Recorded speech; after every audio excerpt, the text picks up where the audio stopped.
Bonjour à tous et bienvenue à ce petit vidéo éducatif qui vous est présenté par Vision H2O. Mon nom est Alain Clavette et je suis ici aujourd'hui pour vous parler de ma passion qui sont les oiseaux, mais en particulier d'un groupe d'oiseaux qui est en train de disparaître de façon alarmante. Et c'est pourquoi Vision H2O s'efforce à faire de l'éducation, à tenter de faire comprendre à la population qu'il y a des moyens d'aider les hirondelles.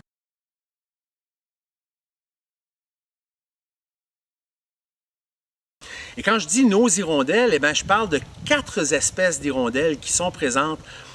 Il y en a plus, mais il y en a 4 qui sont assez communes au Nouveau-Brunswick ou qui étaient assez communes au Nouveau-Brunswick.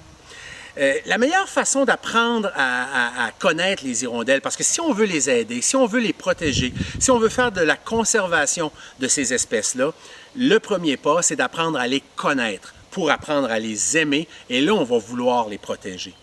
Et c'est assez alarmant de penser que, dans le cas de certaines espèces, on a perdu plus de 95% de la population de ces hirondelles-là.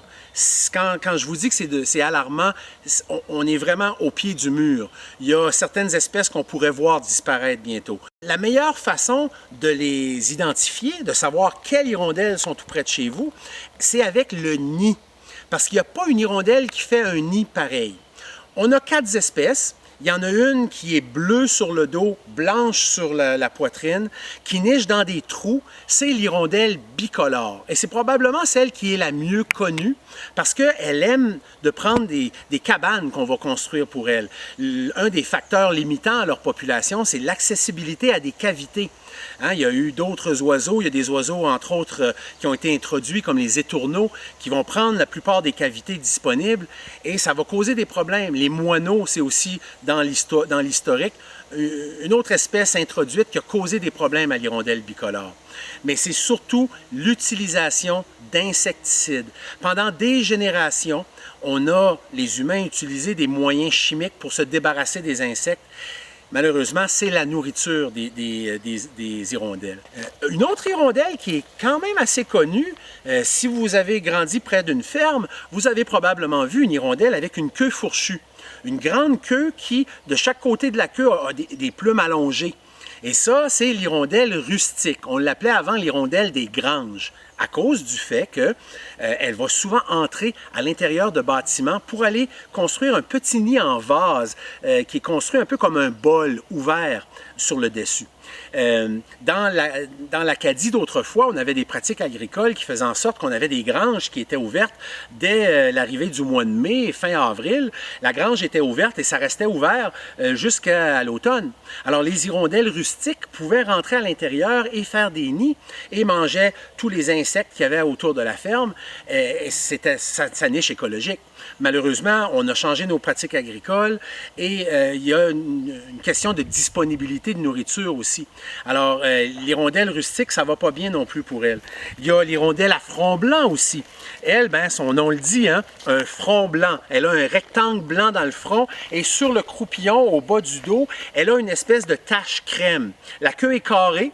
Elle ressemble un peu à l'hirondelle rustique. Elle construit, elle aussi, un nid en vase, mais pas un nid ouvert comme un bol sur le dessus. Le nid d'une hirondelle à front blanc est un peu comme une urne virée sur le côté. Alors, une espèce d'urne avec une boule, avec un petit tunnel, mais virée sur le côté. Et ça, c'est l'hirondelle à front blanc. Et parfois, dans l'historique, on avait des colonies d'hirondelles à front blanc, 200-300 nids ensemble. Ce qui est plutôt rare avec l'hirondelle des granges ou l'hirondelle rustique et l'hirondelle bicolore. Celle-là aime d'avoir un territoire à elle, mais l'hirondelle à front blanc, elle aime d'avoir des voisins. Et l'autre hirondelle qui adore avoir des voisins, elle aime de nicher en colonie, mais malheureusement, c'est l'hirondelle qui connaît le plus grand déclin présentement.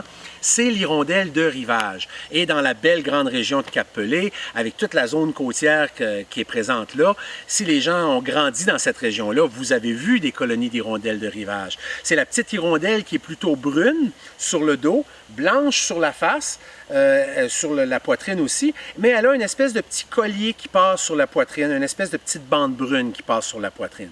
Alors c'est la façon, et c'est la plus petite de nos hirondelles, mais ironiquement, c'est celle qui fait les plus longs voyages.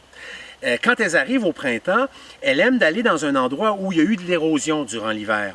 Que ce soit sur les berges d'une rivière ou à la côte, il y a eu des tempêtes durant l'hiver et elle exploite cet habitat qui est dynamique. Une érosion dans la nature, c'est normal, mais les humains, on a tendance dans les dernières années à mettre des roches, à arrêter, à essayer de façon un peu utopique, mais bon, on essaye d'arrêter l'érosion en mettant des roches. Eh bien ça cause des problèmes parce que les oiseaux qui utilisaient cet habitat dynamique-là, ils n'ont plus accès à cette zone érodée où est-ce qu'ils peuvent creuser des trous avec leurs ailes, avec leurs pieds, pour faire des petits tunnels et aller faire des nids à l'intérieur. Et parfois, on peut trouver des colonies contenant plusieurs douzaines de nids d'hirondelles de rivage. Eh bien, tous ces hirondelles-là, on est en train de les perdre de façon alarmante.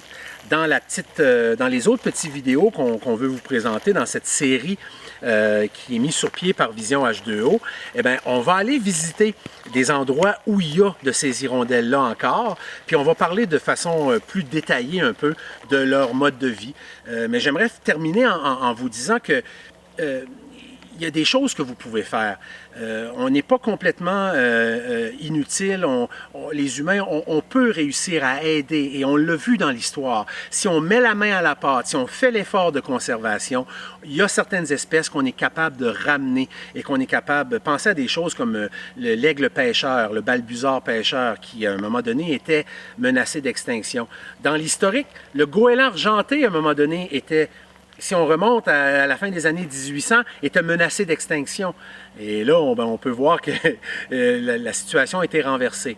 Alors, le message positif, c'est que les êtres humains, on peut aider nos espèces d'hirondelles et c'est ce que Vision H2O espère pouvoir faire avec vous en vous apprenant à les connaître. Peut-être que vous allez les aimer un peu plus et ça sera plus facile de les protéger. Alors, 4 hirondelles à découvrir et je vous invite à peut-être visionner nos autres petites vidéos. C'est une série que vous propose donc Vision H2O pour mieux apprendre à connaître nos hirondelles.